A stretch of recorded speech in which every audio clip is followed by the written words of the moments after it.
Hello darlings, so today's video will be about my favorite books ever, and these are just a few of it. There are way more, but I think we should start. They're all from all kind of different genres, so some are classic, some are fantasy, some are fantasy with romance, whatever. Let's start with Anne of King Gables. I love this because it's so cottagecore and so cozy. I love it. It's one of my favorites. It's about 11-year-old Anne who's an orphan, and then she gets to Matilda, not Matilda. Why did I say Matilda? Marilla, I'm sorry, and Matthew, and even though they actually wanted to buy instead of a girl, and they have like this farm in Prince Edward Island, and yeah, it's just so good. I love it. I think it's more like a children's story, but I think it still can give you very much, even if you're not a child anymore, if that makes any kind of sense. And then we have a book by one of my favorite authors ever. I love Rebecca Ross.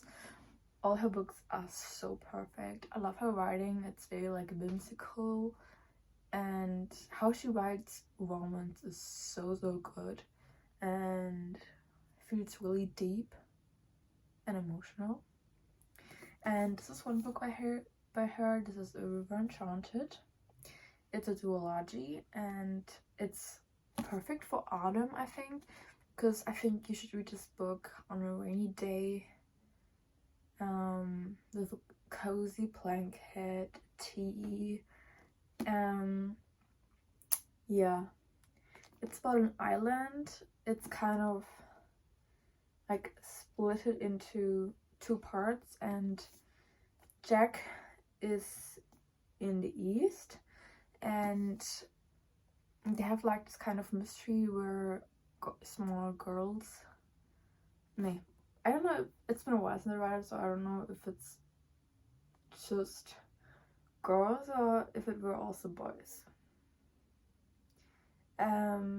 Girls go missing, and they have to work. He has to work with a childhood friend, who's the heiress of the East. And yeah, I'm sorry, I don't know. It's been a while since I read it, so I definitely have to read it because sometimes I forget half of the book, but I still love it very much. And then we have my favorite romance book ever.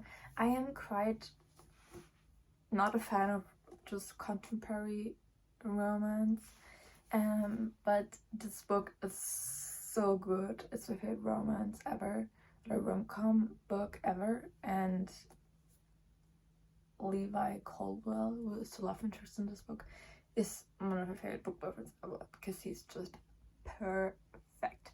I wish I could say why, but I think it would spoil the book, but he's literally perfect. So the book is Picking Daisies on Sundays by Liana Cincotti. This is the self-published version, but the book is actually going to be published next year, I think in February, traditionally, which is so cool. I'm so happy for her, and definitely deserves it because it's just a good book. So it's about Daniela, and she was in love with her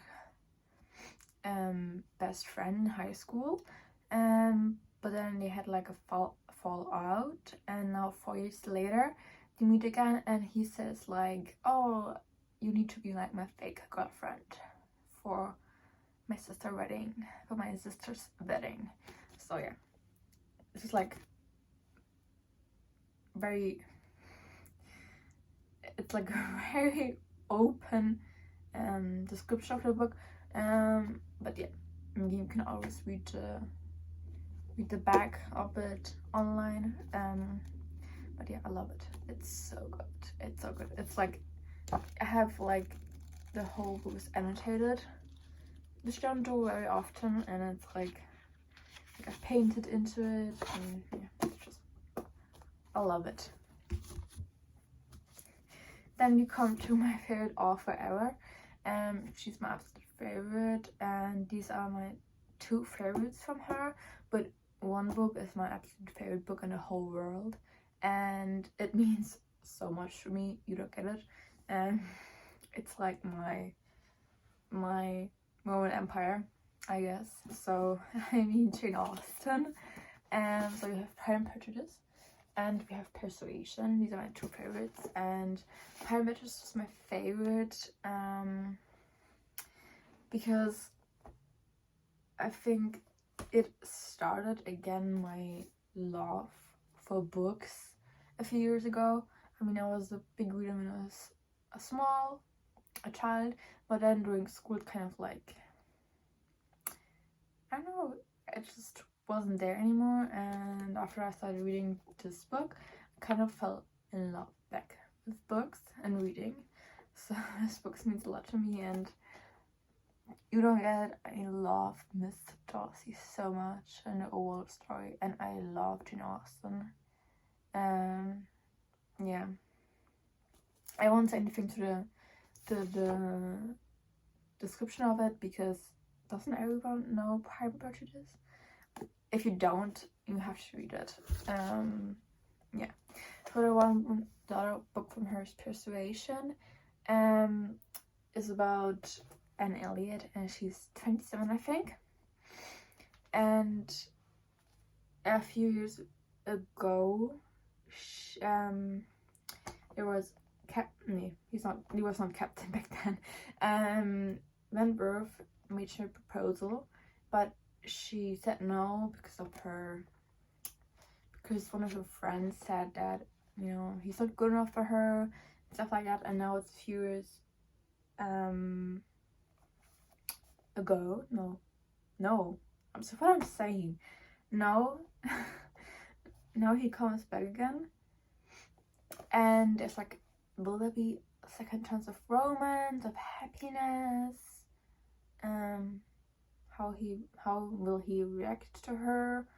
Because she rejected him because he was not successful enough. So yes, I hope it makes sense. I'm kind of like always very chaotic when I'm describing books. I am sorry. And then we have North and South by Elizabeth Gaskell, also a classic. I love it.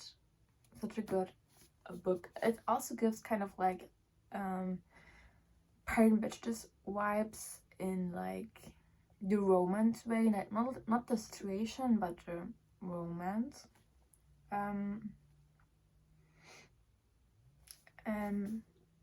In the book, Margaret moves to a northern city in England, where there's like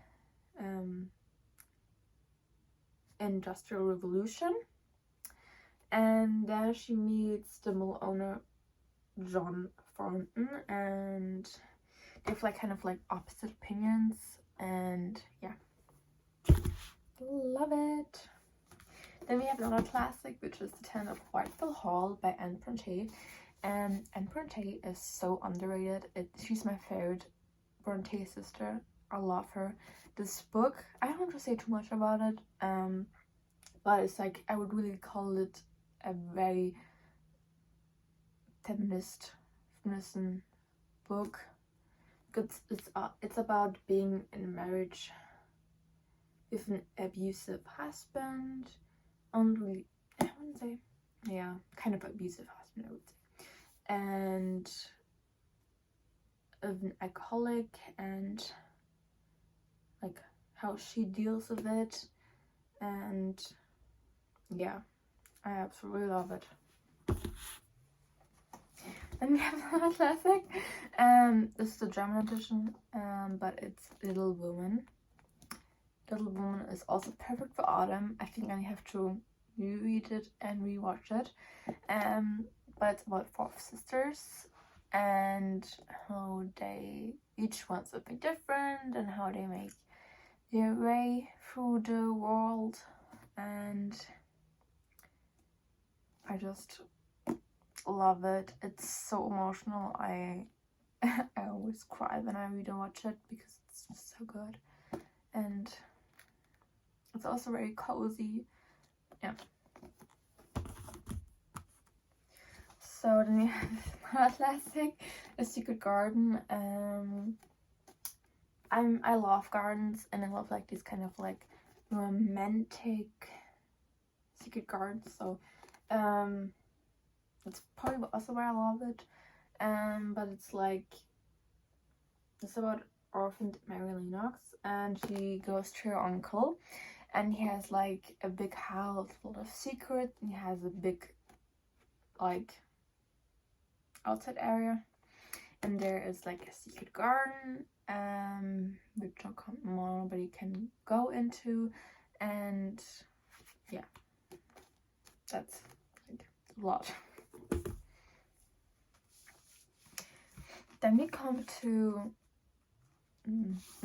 books. We have What the River Knows by Isabel Ibañez. I love this because because it plays in Egypt. I think it has a very interesting historical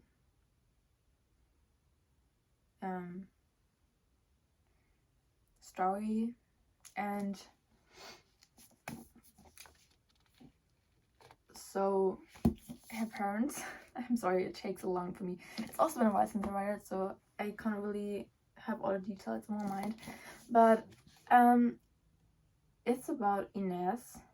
I think her name is Inez, and her parents are like archaeologists. I hope I pronounced it right. If not, I'm very sorry. And they suddenly die, and they're like in Cairo, and she's in South America, I think it was in Argentina. And then she goes like to Cairo to like look what happened with her parents and stuff like that.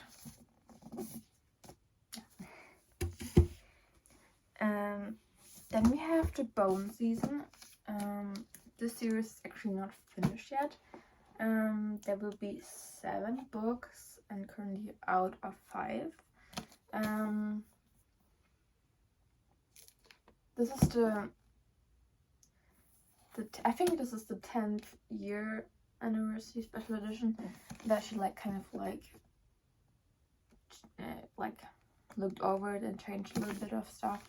But it's about Paige, and it's like kind of like plays in the future, and she's like in the underworld, and then she gets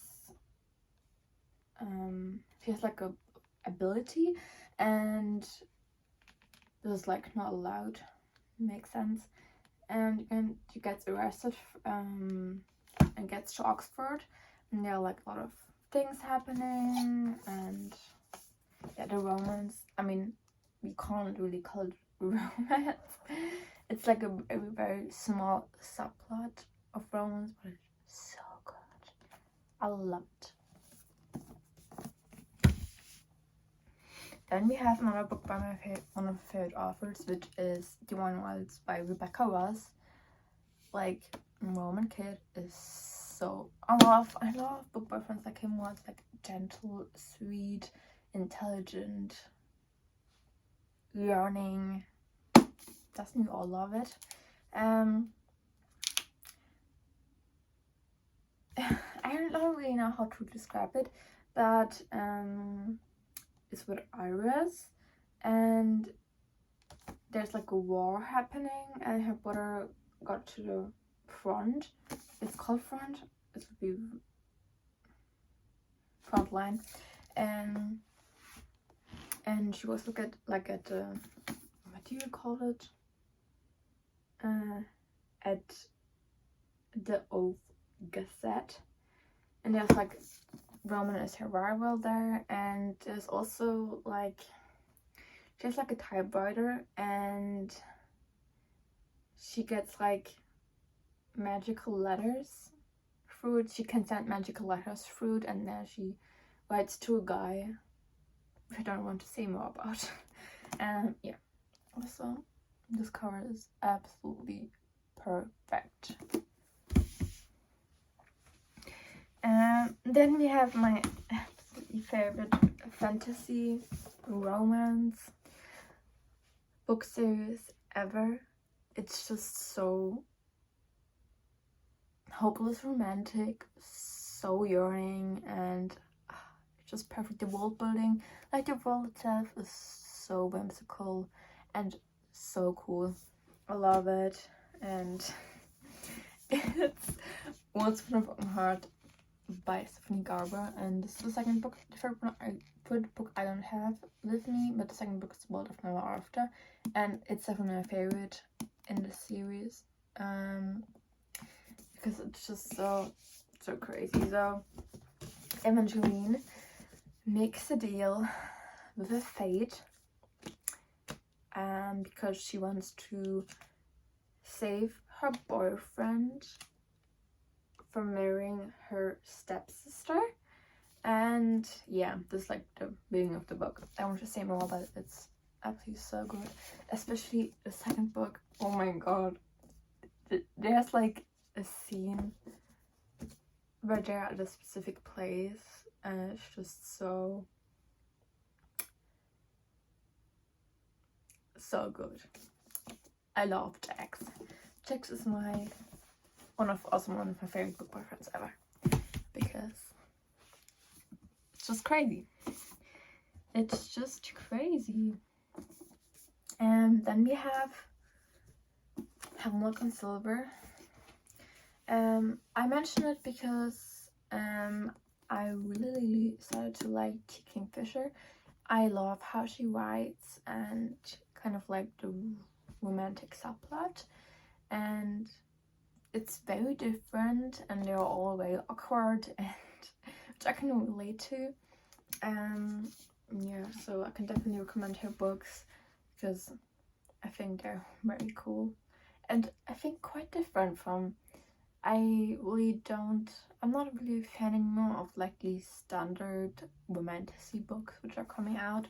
So it's like kind of like a healing, because it's just so good.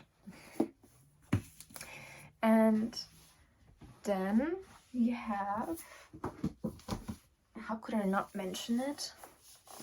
The Lord of the Rings. This is so heavy. OG fantasy series, so good. The only thing I wish would that no woman would have a role in it. I mean, there are women in it, but I guess like I think this meme where they say that there's like only one scene where a woman talks to another woman, and it's quite sad, but it's still such a good series and like OG fantasy. Like, they don't make fantasy books like that anymore. Like, what do you mean? Tolkien made a language, and for the language he wrote the books, which is like so cool. And yeah, so I think this should be the end of it. I hope you liked this video, and I hope that some of my favorite books are also maybe some of your favorite books. Yeah, thank you for listening. Bye bye.